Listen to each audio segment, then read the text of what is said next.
Oh, good afternoon, ladies and gentlemen. How are you guys doing today? I'm doing great, bro. I was just asking in Grok some wild and wacky questions. I'm just trying to learn stuff. You guys know we have AI now, right? You know that, right? You know you can't hide facts and stuff from people, right? You know that, right? Because before, Google search was kind of hard. You had to look forever to find it. But now AI does all the heavy lifting for you. So there's no excuse. I asked Grok, and Grok is my favorite AI. It's the best. It gives you the most detailed responses from what I've seen. I asked him a question. How do you say seven, Sabbath, and Saturn in Hebrew? Grok said in Hebrew, the words for seven, Sabbath, and Saturn are, for seven is Sheva, or Shabai.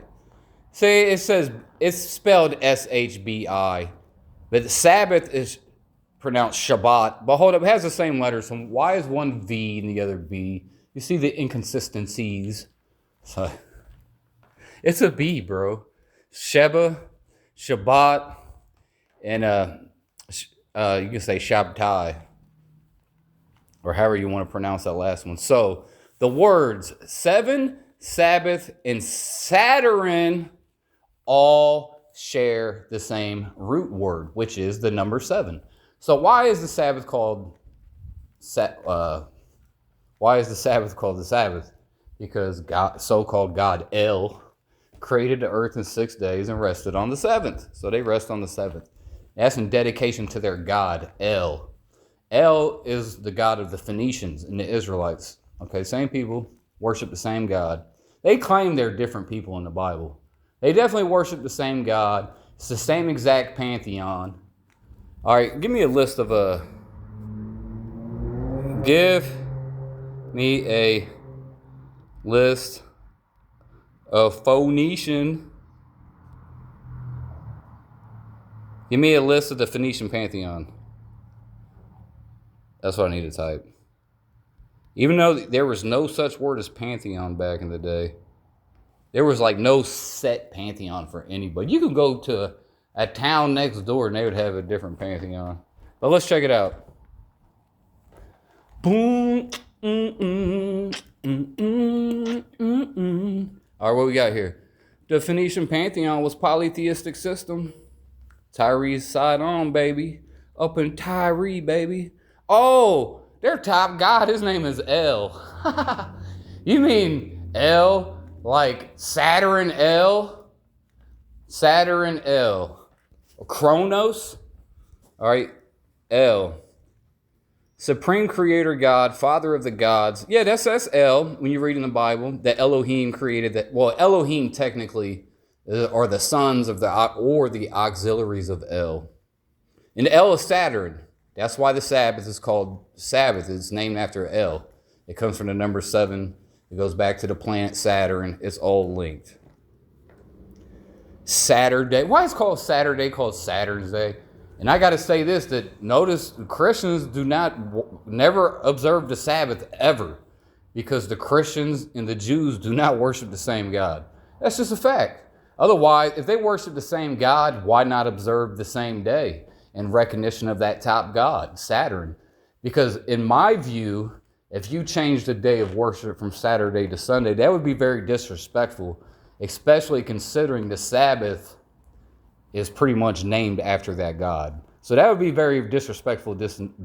Indeed, in my opinion, that's disrespectful. That's the ultimate show of disrespect. And disrespect they did indeed. And I shall continue the disrespect of El and Yahweh and Baal and all these other pagan gods. Yes, El and Yahweh are pagan, bro. You had to feed them bulls and goats just like Zeus and Baal. It's the same God. It's a sky god. Ain't got nothing to do with Jesus. All right, Baal. Baal, that would be the Phoenician version of Yahweh. So the Greeks, let me see.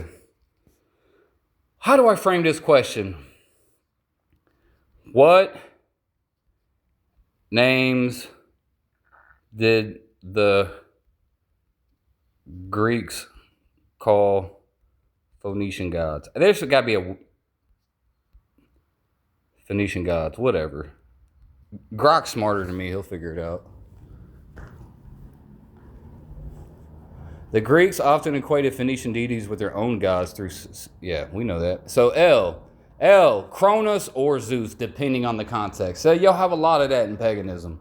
You know, like sometimes you got people to say that the Yahweh was Dionysus, and the word Yahweh is linked to Dionysus, or that, and Sabbath. That word is linked to Dionysus. So there is like, in mythology, shit changes, bro. It's weird. Paganism don't even make no damn sense. That's why I'm not trying to harmonize paganism with Jesus. That's what this is. You're trying to harmonize Phoenician gods with Jesus, bro. That don't even make sense. That's why you guys are all so confused. Because you believe in this. You guys you guys don't study, bro. You just believe everything you're told like little children. Santa Claus really eats the cookies. You guys believe that. Like God really ate those bulls and goats that Moses was feeding to him. That's literally exactly the same thing as feeding Santa Claus cookies, bro. All right. You know, Jesus was against animal sacrifice. He was against El worship and Zeus worship. Oh, because it's retarded. As the supreme creator god, El was sometimes linked to Cronus, the father of the gods in Greek mythology. By Philo of Byblos, who interpreted Phoenician myths in other contexts, his role was the high god aligned with Zeus. See, Baal was Zeus. So you have Yahweh in the Bible. He hates Baal. He hates himself. Because Baal is just another form of Zeus. But you got to understand, too, in the ancient world, like, the Greeks might have had Zeus, but the Phoenicians called him Baal. But they would still say that their God is better. Or, you know, they would go back. So they still had their own interpretations and all that stuff. But essentially, Zeus, Baal, Yahweh, they're all storm gods. They're all the son of El, and they all perform exactly the same function within the religion. All right. Storm and it's a storm and fertility god. That's Yahweh. Is Yahweh not a storm and fertility god? It's all through the Bible. Psalms 104, he walks upon the wings of the wind. There's a lot of scriptures that talk about him hitting you with the tempest, with the storm. It's all through the Bible. He walks on the wings of the wind. That's why the book of Ephesians calls Yahweh and Zeus the prince of the power of the air. And that's the spirit, the work of disobedience. That's the God of the Jews and the Greeks. All right, a pagan god. That's what that is, bro. You guys don't... I know what I'm talking about. Do you know what you are talking about? I'm an expert. Verified, baby. So that's the fertility god. Right, so Yahweh would punish you with a famine. And he would say, if you don't obey my laws and my commandments, I'll withhold the rain. I'll make it so it will never rain and your crops won't grow and you'll all starve to death and eat your children. That's in direct opposition to Matthew 5 and 45, where the God of the New Testament, where he doesn't say it, but they say, you know, the real God, he's the God of, he sends rain on the just and the unjust. He sends rain upon the wicked and the righteous, you know. So, yeah, saying he's not a storm god to withhold rain from you like Zeus and Yahweh. I believe that's Matthew 5 and 45. Astarte. So, man, all these like Melkart, bro, that's Heracles, Samson. It's all the same shit. It's funny, too, that Heracles is a Danite, or excuse me, Samson is from the tribe of Dan. Yeah. So that's definitely him. I'm not going to go into the Heracles. I already made a long-ass video on that. I'm not trying to talk about that right now. That's a lot of explaining. All right, but you guys can clearly see what I'm talking about. I'll go back to my original point. In Hebrew, the words for 7, Sabbath, and Saturn are the fucking same. So man, you got Christians, they'll be like, I'll keep the Shabbat. What did they say? Shalom, Shabbat, Shalom. However they say that. You see them on the YouTube comment boards on a Saturday. They'll be on there like, Shabbat, Shalom. And a bunch of hearts and praying hands emojis. They worship a goddamn Saturn, Kronos. You know, the God who's eating all of his children. And Yahweh ain't much better. Give me a list of all the animal sacrifices in the Old Testament. Well, give me a list of animal sacrifices Oh my God, I hate typing on a phone. In the Old Testament. You guys just blow over the animal sacrifices like that's no big deal. That's a big deal. That's actually the kind of made me. One day I was like, hold up a second. I don't think God really needs to eat bulls and goats. What is this all about?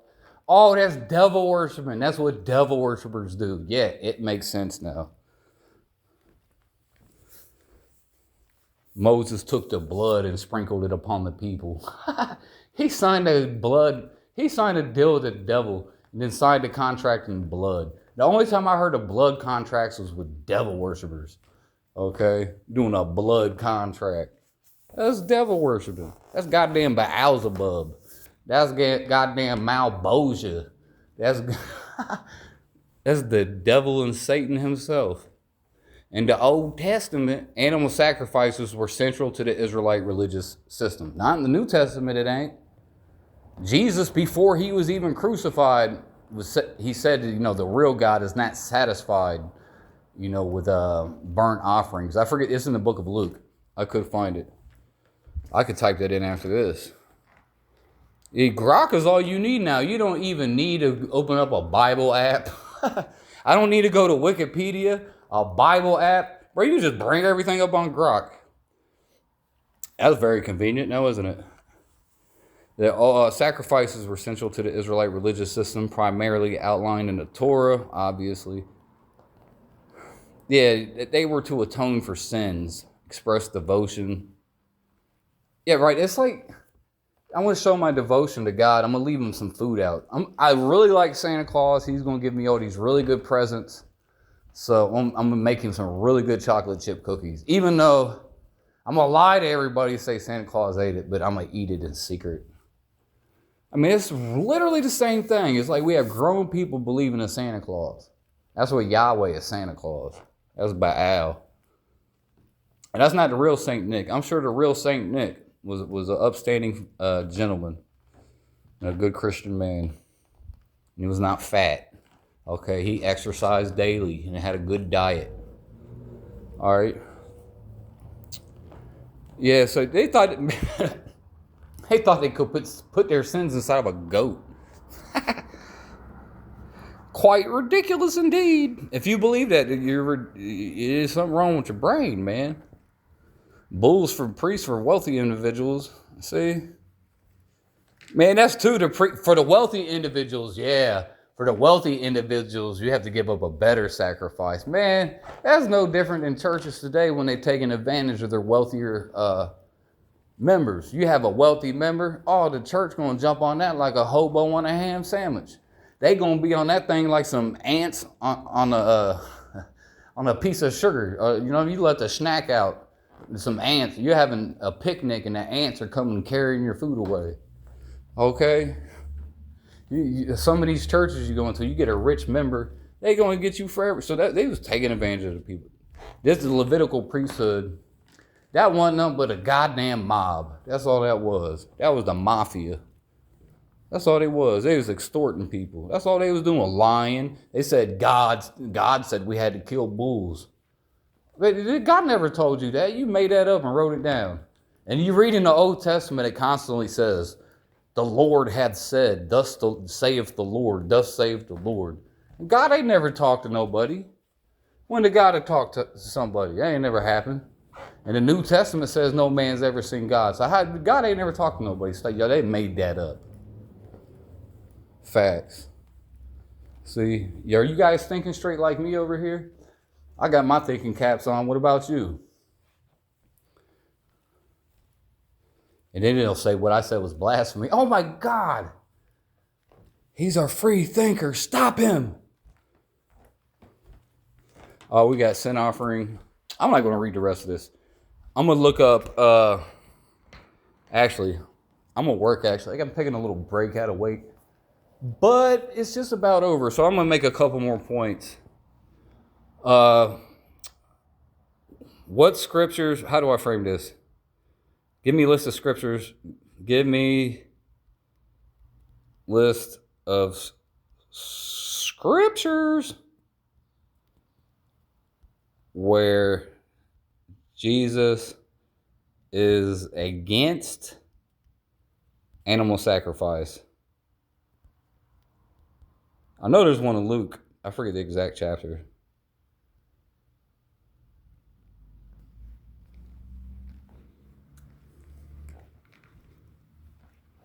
Yes, it does. Well, I'm not reading all this. I just want to get to the one in Luke. And it's like open up a Bible program. Yeah, Luke, the 10th chapter. The scribe said to him, "You are right, teacher. You have truly said that he is one, and besides him there is no other, and to love him with all thy heart, with all thy understanding, with all thy strength, and to love one." Oh, that's Mark. Hold up. Where's the Luke one at? Because the Luke one is very similar to that.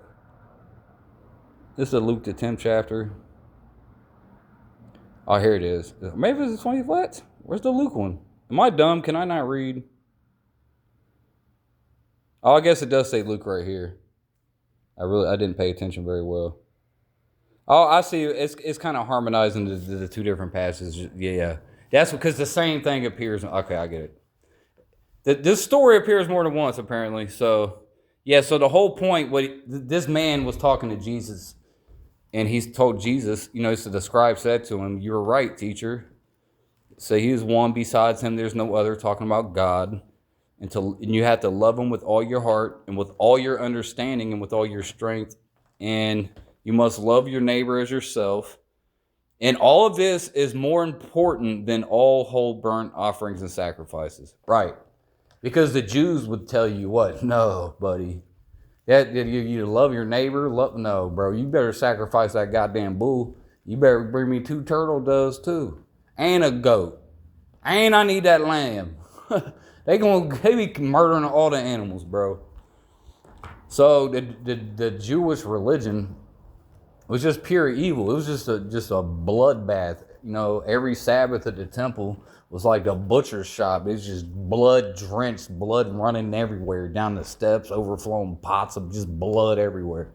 Literally, when you think of, you guys ain't thinking right. I don't think you guys really know what was going on back then. It was some gruesome, crazy, sick shit they was doing with these animals and the blood sacrifices. All right, it's very satanic. But in Jesus, when this guy said that, Jesus said that you have said well by saying this or something like that. So he was definitely against, he was definitely against that. What else we got here? So,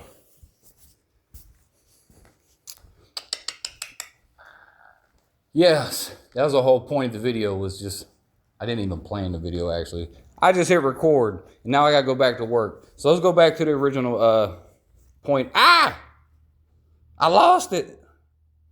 Oh, here it goes. The original point of the video. This is the main point I wanted to make in the video. I was arguing with some guy today on X. He tried to tell me that these 3 words are not related. You can just look at them and tell it's the same word. And obviously, they are related. Because obviously the Jews, they worship Saturn and they worship Zeus. They worship Saturn, Cronus, El, and they worship Jupiter / Yahweh / Zeus, Yahweh, whatever you want to call him. Okay, they worship the same exact gods as the ancient Greeks and the ancient Phoenicians. This is just facts. Okay, that is just facts, guys. People try to tell me they think that El. People think that the Phoenician god El is different from the El in the Bible. Really, bro. The Sabbath's on Saturday. You're not wiggling out of this one, buddy. You're not going to wiggle out of it. You not wiggling out of it. So you guys just out there just need to start being honest with yourself and admit it. Holy shit, the Israelites worship the same gods as the ancient Greeks and Phoenicians. Yeah. 12 tribes, wonder where they got that from. 12 Olympians. It's the same religion, except for the Israelites didn't have statues. They did not believe that, a God could be inside of a statue. They still built a house for God, though. They still thought God could live in a house, so they still weren't that bright. The New Testament does not say we will build a temple for God. Well, there's a book of Revelation. That's all metaphorical. I don't even count the book of Revelation. Okay. You get that thing out of my face. You guys, that's wacky. That's for wacky people. People who do, no, that's, don't come up to me talk about no revelation. All right. What was I about to say? Oh, 1 Corinthians 3:16. That you are the temple of God. All right. The Spirit of God dwells inside of us. God dwells within us. That's 1 John. So we are the temple. All right? We don't need no house, build a house for God. We are the house. Motherfucker, we are God.